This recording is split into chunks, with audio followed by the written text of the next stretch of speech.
angkanya yang begitu luar biasa, bahkan bukan hanya pokoknya nilai proyeknya, tapi juga utang bunganya, bunga utangnya yang naik luar biasa. Menurut Anda adakah indikasi korupsi di sana?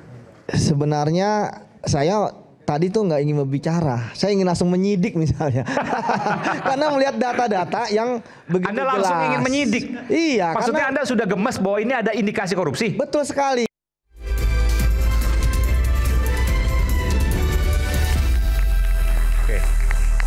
Di sini ada mahasiswa, saya tadi melihat ngangguk-ngangguk. Saya yakin bahwa mereka juga paham atas ini. Saya mau tanya dulu, ada yang nggak paham nggak? Paham, Mbak ini. Pakai mikrofon boleh. Saya apa namanya? Berdiri boleh? Tes. Iya. Baik, Paham? terima kasih. Paham nggak tadi? Paham. Paham banget. Baik. Oke, kalau menurut Anda ada indikasi korupsi atau apa mungkin? Sepertinya dalam program pekerjaan. Namanya siapa? Nama siapa dari kampus mana? Saya Yuliana Yokotamela, angkatan 2024 dari Universitas Pancasila. Apa yang ada di benak Anda soal ini? Siapa? Tamaela. Panggilnya siapa? Yoke. Yoke, oke. Yoke, apa yang ada di benak Yoke di sini? Ya. Menurut saya sempat mungkin terpikirkan di benak saya ketika pembahasan segmen pertama mengenai WUS membuat bangga anak-anak muda. Tapi menurut saya pribadi WUS tidak berperan banyak sama anak muda, Mas. Kenapa? Karena yang bisa merasakan WUS hanya orang-orang tertentu dengan kalangan-kalangan tertentu. Sementara untuk WUS itu bagus berada di Asia Tenggara ketiga, Indonesia sekian-sekian. Tapi menurut saya itu mendoktrin anak muda untuk bergaya dengan hutang. Membeli barang branded dan memotong kartu kredit setiap bulannya. Oke, jadi Anda merasa bahwa utang ini akan dibebankan pada Anda semua nih? Oh tentu saja, kepada siapa lagi selain uang rakyat. Betul. Anda pernah naik WUS? Saya tidak pernah. Nggak pernah naik WUS? Dan tidak ada benefit untuk itu. Dan tidak apa? Tidak ada benefit saya untuk naik WUS, untuk apa? Tidak ada keuntungan? Iya betul. Kan lebih cepat. Saya rasa tidak diperlukan sih. Oke. Kan yang bisa merasakan hanya orang-orang tertentu. Kalau ke Bandung Anda naik apa? Saya naik kendaraan pribadi. Oke. Ya tapi kalau kendaraan pribadi Anda punya. Apalagi kalau seandainya yang lain kan belum tentu juga. Oh enggak, kok saya nggak selalu naik kendaraan pribadi. Saya juga pengguna travel. Travel, lebih murah. 100. Lebih murah, lebih cepat dan juga efisien. Oke. Jadi saya mau sampaikan begini, Anda nggak rela bayar utang 4 triliun setiap bulan plus bunganya 2 triliun, artinya 6 triliun setiap tahun, mohon maaf, untuk WUS ini? Tentu, kenapa harus rela? Betul dong. Sementara Anda tidak pernah menggunakannya? Bukan hanya sekedar tidak pernah menggunakan, tapi banyak rakyat kecil yang tidak punya benefit untuk itu. Oke. Oke, baik. Baik, Mas. Oke. Makasih, Yoke. Luar biasa. Saya respon sedikit aja. Oke, silakan Bung Suman. Jadi kebanggaan sebagai bangsa itu bukan persoalan kita bisa pakai atau nggak pakai. Tapi 270 juta misalnya rakyat Indonesia, ketika kita punya sesuatu yang tidak dimiliki oleh bangsa lain, itu kebanggaan. Jadi bukan cuma anak-anak muda yang dianggap itu tidak bisa merasakan itu.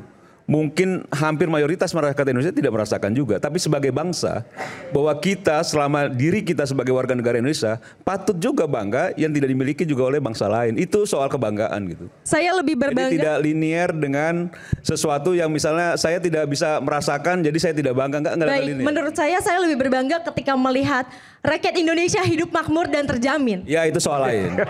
Jadi bahwa itu bagian dari apa yang harus dilakukan oleh pemerintah, Baik, jadi betul. ini bukan hanya sekedar soal WUS. Iya betul. Jadi itu juga menjadi PR buat pemerintah untuk mewujudkan apa yang kamu mau dan apa yang rakyat Indonesia mau. Seharusnya sudah seperti itu, tapi kita lihat bagaimana di lapangannya, bapak-bapak, betul? Oke. Luar biasa. Oke, baik. Oke. Tapi saya salut sama kamu, Yoke, luar biasa. Oke, setelah sekali menutup ya. Saya. Oke. Kalau kita lihat kebanggaan ini adalah kalau kita bisa bikin sendiri. Kalau kita bisa buat sendiri, itu adalah suatu kebanggaan dan kita bisa ekspor, kita punya teknologi ke luar negeri.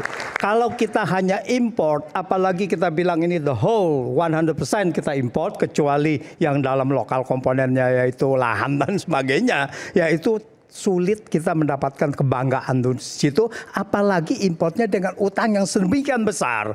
Demikian Bung Aiman. Oke, baik. Oke, Iman. Saya Oke, kalian ingin menyampaikan menutup. sebentar Iman. Saya ingin menyampaikan terakhir bagaimana India dan China melihat situasi dunia. Mereka bilang, saatnya kita berhenti dari neo-imperialism, itu Narendra Modi. China bilang, berhentilah terkolonisasi dalam pemikiran. Colonization of mind. Kalau tadi kita menggunakan istilah bangga pada produk kayak gitu, mestinya Cina juga berhenti dong mengkolonisasi pihak lain. Karena Cina sendiri berpikirnya begitu. Seperti juga Narendra Modi menghentikan yang namanya neoimperialisme dan dia lawan. Nah, kalau kita kembalikan kita bangga dengan posisi kayak gitu, maka ini disebut dalam bagaimana ketergantungan eksternal itu dibungkus dengan baik dengan istilah pembangunan. Padahal pada saat yang sama bungkusan-bungkusan itu ngebebanin rakyat semuanya.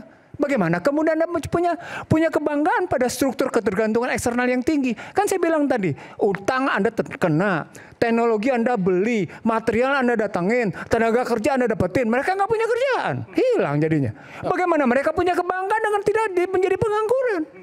Itu masalah-masalah yang bisa dipikirkan.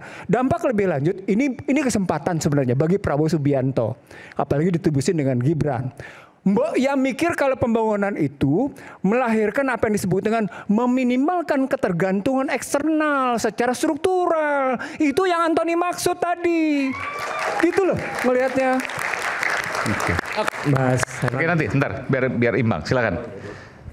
Bang Modi, silakan. Sekalian penutup Bang Modi. Ya ini closing statement. Ya. Ya saya seperti Dan awal tadi, saya hanya melihat desain besar dari isu ini bahwa memang sejak Pak Mahfud MD bicara di media bahwa ada indikasi korupsi di dalam proyek kereta Wus. Lalu KPK merespons perlunya informasi tambahan dari Pak Mahfud dan seterusnya. Lalu masuklah perdebatan soal hukum pidana bahwa memang ini urusan penegak hukum. Ya soal informasi itu silahkan cari sendiri dan sebagainya segala macam. Tetapi sejauh yang saya amati memang sampai hari ini tidak ada rumusan permasalahan hukumnya yang pasti. Nah inilah yang nanti menjadi tantangan bagi kelompok masyarakat yang peduli seperti Pak Iksan Nursi, Pak Said Didu dan teman-teman. Kalau memang sudah punya rumusan masalah hukumnya, monggo silahkan itu dimasukkan dalam proses hukum dan pastinya KPK dan institusi yang lain akan merespons dengan baik karena ini negara hukum.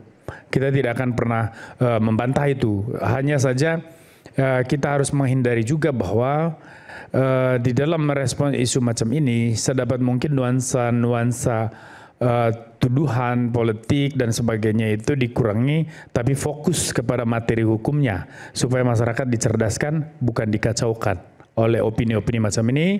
Dan tentu saja kita berharap semua media di Indonesia juga harus selalu terbuka, proaktif di dalam merespons semua isu, menghadirkan diskusi seperti di Rakyat Bersuara ini, berbagai opini dihadirkan, tetap menjaga hati-hati untuk tidak terjebak di dalam trial by the press. Terima kasih, itu saja dari saya. Oke, baik. Saya ke Bung Yudi yang baru sedikit bicara. Sebenarnya ini, pertanyaan saya gini, sekalian closing juga, tapi agak panjang boleh nggak apa-apa. Menurut Anda tadi Anda sudah berdiri di depan sini, Anda melihat angka-angkanya, Anda melihat perubahan-perubahan angkanya yang begitu luar biasa, bahkan bukan hanya pokoknya nilai proyek, tapi juga utang bunganya, bunga utangnya yang naik luar biasa. Menurut Anda adakah indikasi korupsi di sana? sebenarnya saya tadi tuh nggak ingin berbicara, saya ingin langsung menyidik misalnya. Karena melihat data-data yang begitu Anda langsung jelas. ingin menyidik. Iya. Maksudnya karena, Anda sudah gemes bahwa ini ada indikasi korupsi. betul sekali. Anda yakin dengan apa yang jawaban Anda? Anda menilai bahwa ini ada indikasi korupsi. Indikasi kan? Iya. Yakin. Yakin. Nah, sekarang Dan ini layak diselidiki? layak lah. Sekarang mengapa saya yakin? Kita tahu bahwa suatu kasus korupsi itu tidak dilakukan dengan sengaja. Dia pasti ada yang namanya perencanaan. Ya, apa yang terjadi ya di saat akibatnya itu sebenarnya sudah ditentukan dari awal. Ya, itu yang pertama. Kemudian yang kedua, berbicara mengenai kasus korupsi, hanya ada 3 hal ya pelakunya. Pertama adalah intellectual debtor, ya, orang yang memerintahkan, orang yang punya kewenangan. Kemudian yang kedua adalah koordinator, ya, dia yang kemudian menjadi jembatan antara intellectual debtor dengan orang yang terakhir itu eksekutor. Sekarang permasalahan dari WUS ini saya lihat lagi coba untuk dicari solusi supaya tidak ada permasalahan. Tetapi kan sudah terbongkar dari awal, ada misalnya pemilihan Cina gitu. Kalau tadi dikatakan oleh lupa lagi aku. Bang Ubed ya, bahwa mengapa memilih Cina karena ada jaminan, nggak ada jaminan dan sebagainya. Saya pikir harusnya nggak sesederhana itu. Dalam suatu pemerintahan good governance pasti semua ada acuan. Apa acuannya? Yaitu adanya kajian, adanya legal opinion. Ya pasti itu ada. Sama seperti misalnya tadi kita harus membaca, misalnya ada risalah rapat perpindahan dari Jepang ya kemudian ke Cina. Ya, itu pasti ada hitung-hitungannya, matematikanya dan sebagainya. Kan tadi disebutkan kenapa dari Jepang ke Cina, karena Jepang mensyaratkan adanya tanggungan APBN, sementara Cina enggak. Ya udah pilih Cina. Nah, tapi kan masa sesederhana itu kan putusan ya, karena nggak pasti kan ada turunannya. Itu yang menurut saya kita harus telusuri. Nah, kemudian terkait dengan kedepannya, ya saya melihat emang ada 3 hal. Pertama dari prosesnya.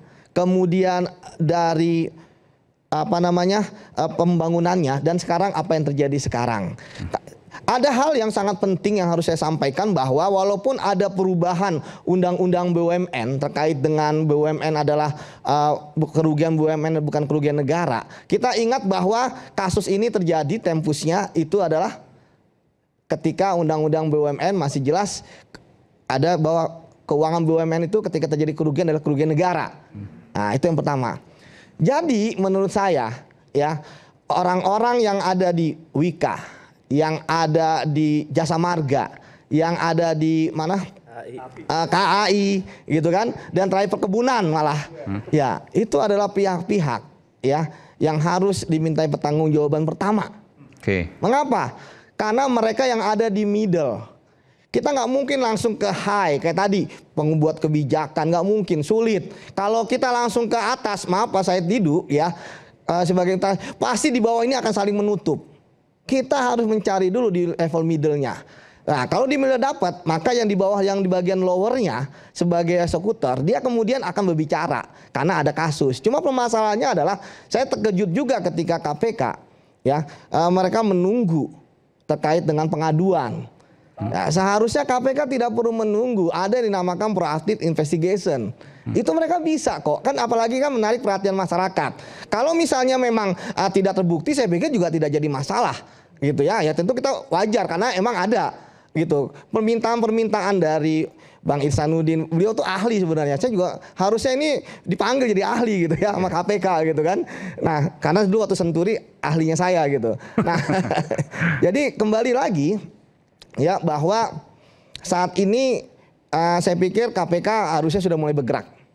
Ya. Karena insting Anda sebagai penyidik KPK, Anda menilai bahwa ada indikasi yang kuat terkait kasus korupsi di sini. Betul di awalnya. Kayak tadi kan gini, sama seperti kasus-kasus lain, misal kasus Chromebook misalnya kan, ya bagaimana tidak direkomendasikan Chromebook, ya tapi kemudian ya ternyata jalan. Ya kan, kemudian kasus lain IKTP kan sudah direncanakan bahkan sebelum ada anggaran untuk IKTP. Ya, apalagi kasus-kasus lain. Nama kasus yang mirip dengan Cina yang saya pernah menangani yang terkait dengan Pelindo misalnya. Itu kan dari awal sudah direncanakan. Nah, tapi memang Pak Said Didu ada permasalahan terkait dengan legal formal ya bahwa ketika ini berhubungan dua negara. Dan saya pikir jangan-jangan orang yang merancang ini itu sudah tahu bahwa ya tidak mungkin akan ada investigasi terkait dengan proses perencanaan. Karena begitu sulit. Orang-orang di Indonesia yang akan menjadi saksi yang terkait dengan perencanaan tadi pasti akan pasang badan. Sementara kalau kita meminta kepada pihak Cina untuk diperiksa, kalau nggak ada izin dari pemerintah Cina nggak bisa. Saya pernah menangani kasus, ya saya sampai ke Cina, Beijing, meminta sekitar 12 sampai 13 orang diperiksa gitu ya. Awalnya mereka oke, welcome gitu kan, tapi kita pulang nggak bisa juga kita meriksa gitu. Apalagi ya ketika memang perusahaan ini adalah perusahaannya pemerintah, kan kita tahu bahwa ini BUMN Cina. Jadi bagi saya akan sangat sulit ya. Tetapi makanya apalagi sekarang ini kan kita tidak ada whistleblower nih. Ini nggak ada whistleblower. Yang berani teriak soal ini. Yang berani teriak. Pak Antoni kan whistleblower. Tapi bukan dari dalam, dari luar. Nah, kan kita lihat saksi itu melihat, mendengar, mengalami.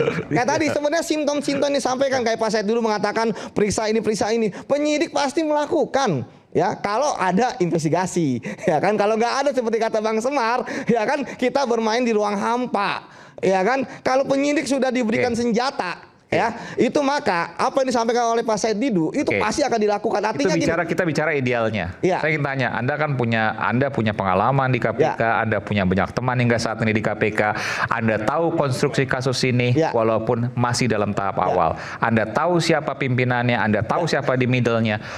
Berdasarkan intuisi Anda, akankah KPK bergerak menyelidiki kasus ini? KPK akan bergerak menyelidiki, tapi terkait dengan rentang kendali yang bisa mereka lakukan. Seperti misalnya pertama, mungkin pengadaan lahannya kah, pengadaan keretanya kah, ya, kemudian pembangunan markup terkait dengan stasiunnya kah. Nah, tetapi kan istilahnya tidak akan menyentuh intellectual dader-nya. Belum, masih panjang. Karena itu apakah dulu akan menyentuh? Belum tentu. Belum tentu. Kita lihat dari episode berikutnya. Jangan sekarang, ya kan? Terima kasih. Silakan, Bung Ubed. Saya kira pertama saya menarik beberapa poin penting ya, bahwa kasus ini ada indikasi permufakatan jahat. Satu. Yang kedua, perkara ini juga ada indikasi markup. Yang ketiga, ada indikasi mismanagement di situ.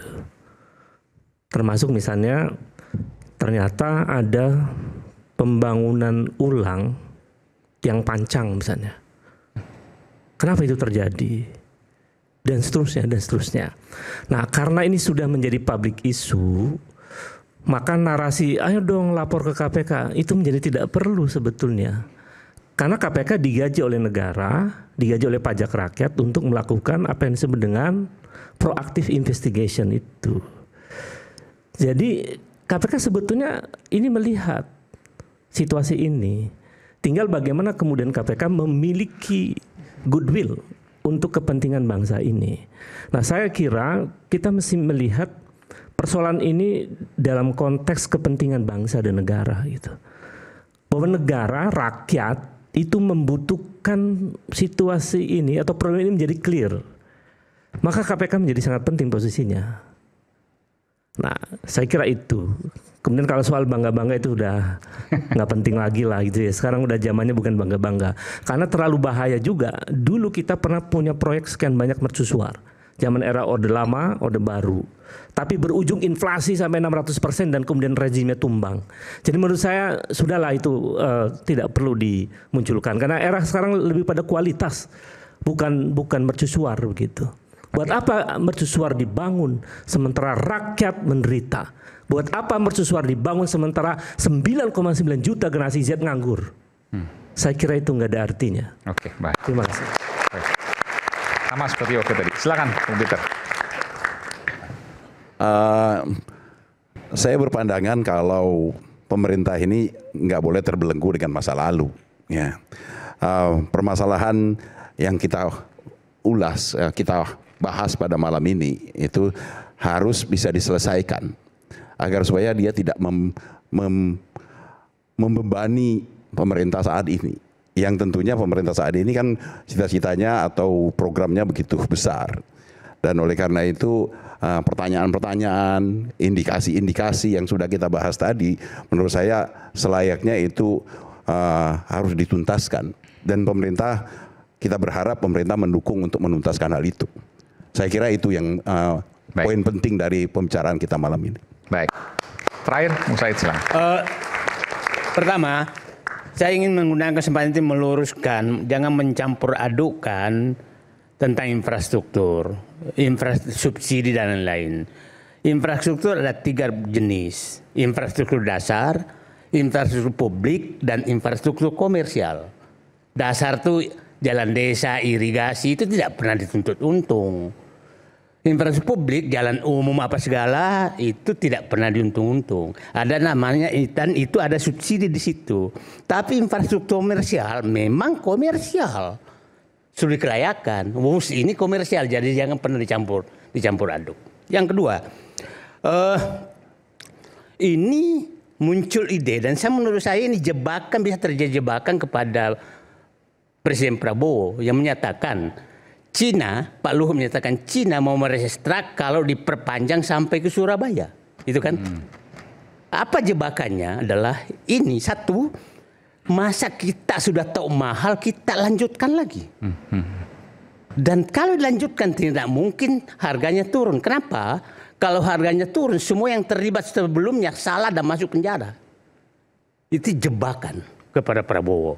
Untuk yang melanjutkan kedua, sampai ke Surabaya. Yang sampai Surabaya. Oke. Yang kedua, jebakan kedua, akhirnya Presiden Prabowo seakan-akan melegitimasi bahwa proyek sebelumnya itu tidak ada yang salah. Itu memasang badan Prabowo menutupi kesalahan lama. Jadi hati-hati jebakan ini. Kalau mau membangun sampai Surabaya mulai dari nol, jangan dikaitkan dengan Bandung, Jakarta. Iya, karena rutenya aneh tuh ke Bandung. Selain rutenya, komposisi biayanya harus kalau lelang balik. Jadi hati-hati jebakan ini. Jadi ide ini hati-hati. Ya, hati-hati jebakan ini. Saya mengingatkan ide seakan-akan ini lagi dilemparkan terus sih. Bahwa Cina sudah bersedia merestrakt dan ini selesai kalau diperpanjang sampai Surabaya. Itu jebakan.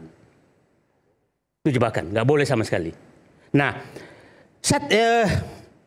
yang ini juga saya ulangi lagi, ini ada juga jebakan dan saya lihat ini mulai ini kan menyatakan ini B2B.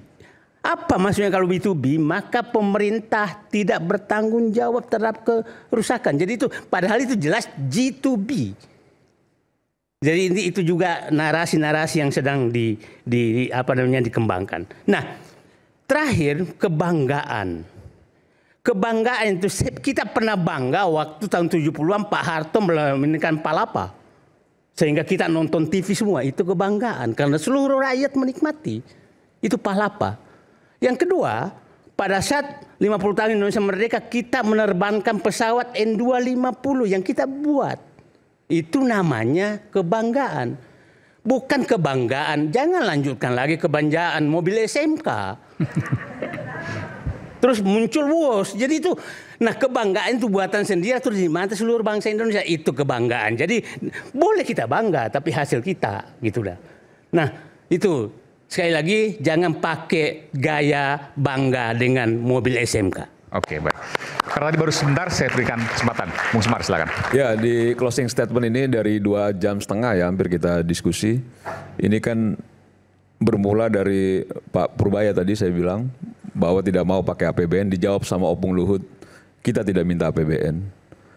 Jadi sudah direspon sebenarnya. Dan sampai detik ini kalau kita update informasi belum ada satupun kebijakan atau arahan dari Presiden Prabowo terkait soal ini. Jadi apa yang disampaikan tadi menurut saya terlalu laju juga bahwa ini akan ditanggung oleh negara, masyarakat akan dirugikan. Belum pada titik itu keputusan pemerintah terkait dengan persoalan WUS ini. Jadi yang didiskusikan itu orang masih batas tengah, teman-teman sudah sampai batas akhir. Nah maksud saya agak sabar dikit, ditunggu apa kebijakannya dan juga misal ada restrukturisasi, ada soal kesepakatan ulang, apakah memang tim lobby kita, negosiasi kita itu mampu maksudnya supaya hutangnya mengedepankan saja bisa hilang gitu. Ya. 4 triliun sebulan plus 2 triliun bunganya bisa saja hilang gitu bahwa ya. ini kan memang belum pada titik itu. Kasus korupsi KPK juga sudah merespon. Kalau ditanya soal KPK pada hari ini sudah merespon melalui juru bicaranya bahwa memang supaya kita produktif juga Bang. Saya mohon maaf, saya harus challenge Abang juga. Pernah ada yang seperti itu? Utang sekian triliun tiba-tiba hilang? Ya kan saya tidak bilang bahwa itu akan pada kesepakatan itu, tapi mungkin saja. Mungkin nah, mungkin kan kita punya yang memang ingin dilakukan oleh pemerintah kita untuk tidak juga merugikan banyak bangsa ini pasti akan dilakukan dalam situasi kondisi sekarang ini. Dan itu kan belum pada titik itu, Aiman. Sedang berproses semuanya dan ditunggu. Jangan juga akhirnya kita sudah lari ke depan sedangkan bola ini masih ada di tengah gitu. Jadi kalau misalnya ditanya KPK sudah merespon juga bahwa dia akan menindaklanjuti. Tapi kalau ada masyarakat yang memang punya informasi silakan sampaikan ke kita, membantu kita. Nah semuanya kan juga sudah merespon dengan baik. Opung Luhut sudah merespon dengan baik, pemerintah sudah merespon dengan baik.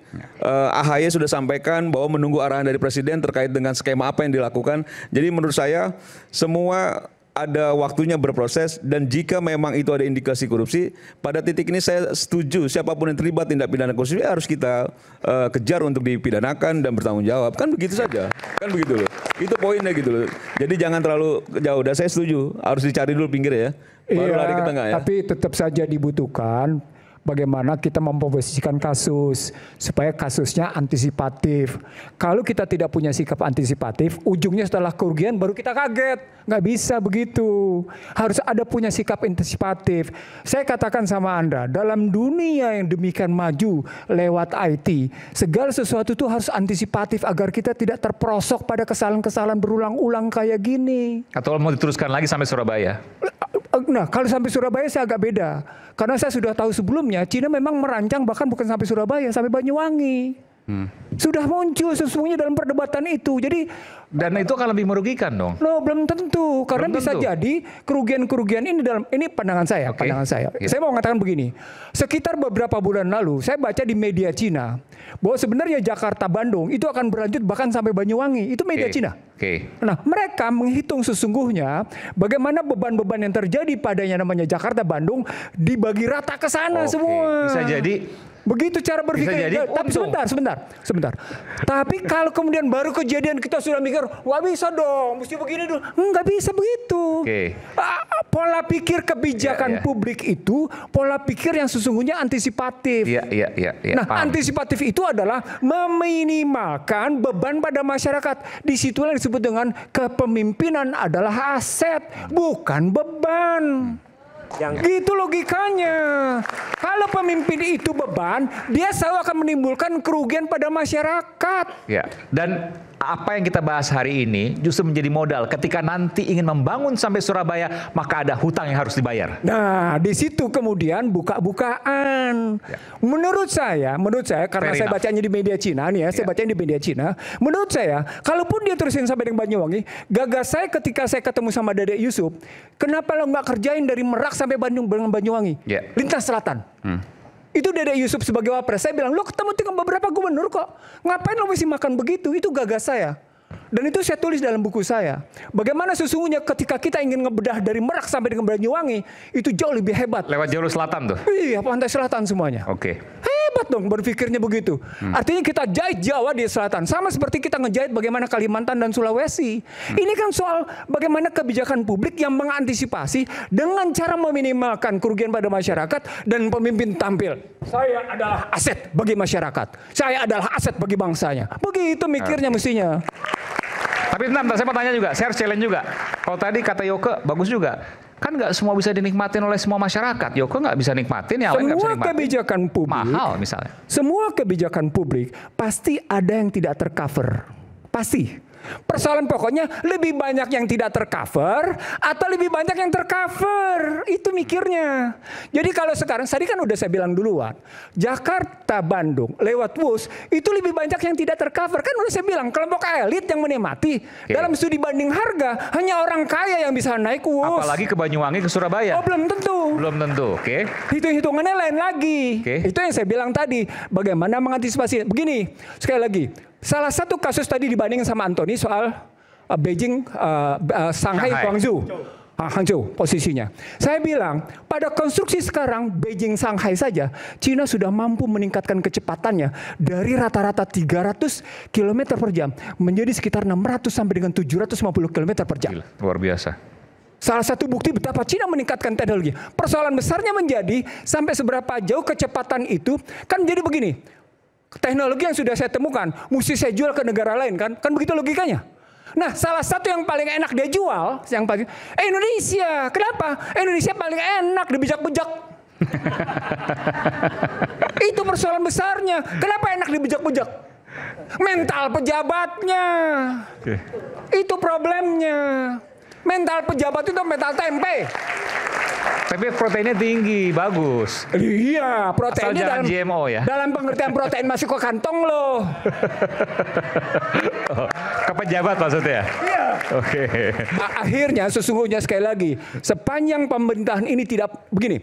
Dalam kasus kereta api cepat sebagai penutup dari saya adalah bukti perencanaan yang didasarkan atas subjektivitas penguasa rata-rata tidak beres. Ulang. Ulang ya, ulang. Rata-rata program-program yang didasarkan atas subjektivitas penguasa rata-rata tidak beres. Kenapa? Karena tidak didasarkan atas knowledge based policy. Karena tidak didasarkan atas database policy. Subjektivitas penguasa misalnya apa? Kereta api WUS. Apa subjektivitasnya? Loh, kenapa dia pindahin? Studinya dari Jepang gimana? ke Cina. Oh iya. Itu Kenapa subjektivitas. Subjektivitas dong. Awalnya kan bukan subjektif, awalnya objektif karena tidak melibatkan APBN. Nah, ketika dia pindahkan itu kan subjektifnya. Kan yang saya persoalkan itu pindahnya di situ. Kan pindahnya objektif dong, nggak melibatkan APBN ya. Saya pilih yang tidak melibatkan APBN. Pindah maksud gua dari Jepang ke Cina. Karena tidak melibatkan APBN Cina waktu itu. Ya, di situ kan akhirnya dalam perjalanan akhirnya belok. Itu kan masalah berikutnya kenapa lu tidak antisipasi logikanya begitu gitu. Oke. Nah, itu artinya dalam kerangka sistem besar kalau pakai istilah Boni nih, dalam kerangka besar negara ini butuh pemikir-pemikir yang bisa melihat ke depan yang diterjemahkan dalam jangka pendek. Itu artinya nggak mungkin lo cuma sekedar bikin tidak masuk RPJMN tiba-tiba keluar Perpres. Nggak masuk dalam RPJMN tiba-tiba keluar Perpres. Maksudnya Anda mengatakan sen kanan belok kiri? Ya bisa jadi begitu. Artinya lagi-lagi saya ingin mengatakan bangsa ini perlu melakukan yang namanya reboot. Di-reboot lagi nih. Karena ada yang salah dalam sistem. Ada yang salah dalam sistem perencanaan, ada yang salah dalam sistem pelaksanaan, ada yang salah dalam sistem pembiayaan, ada yang salah dalam sistem pengawasan, ada yang salah dalam kerangka berpikir panjang ke depan. Semuanya berpikir jangka pendek. Jangka pendek. Kenapa? Karena mau berkuasa. Ujungnya soal tahta, ujungnya soal harta. Nggak lebih, nggak kurang dari situ. Nah ini bukti bahwa kerjaan kita selama sekian puluh tahun ada yang salah. Saya kira begitu. Terima kasih. Oke. Sedikit lagi tambahan.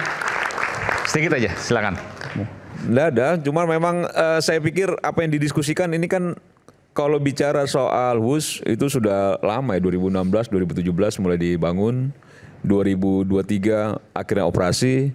Harusnya memang gaduhnya sejak dulu ya, dan sekarang distimulus oleh Pak Menkyu ya kita tunggu gitu loh, apakah memang ada titik tengah supaya kita memang masyarakat tidak dirugikan soal WUS ini, dan masih ada ruang itu. Saya masih punya keyakinan ada ruang itu. Jadi jangan tergesa-gesa juga mengambil kesimpulan bahwa ini akan mengambil APBN begitu besar sehingga merugikan rakyat banyak dan lain sebagainya. Kita tunggu prosesnya dan kita akan berdiskusi lagi di Rakyat Bersuara nanti. Oke, baik.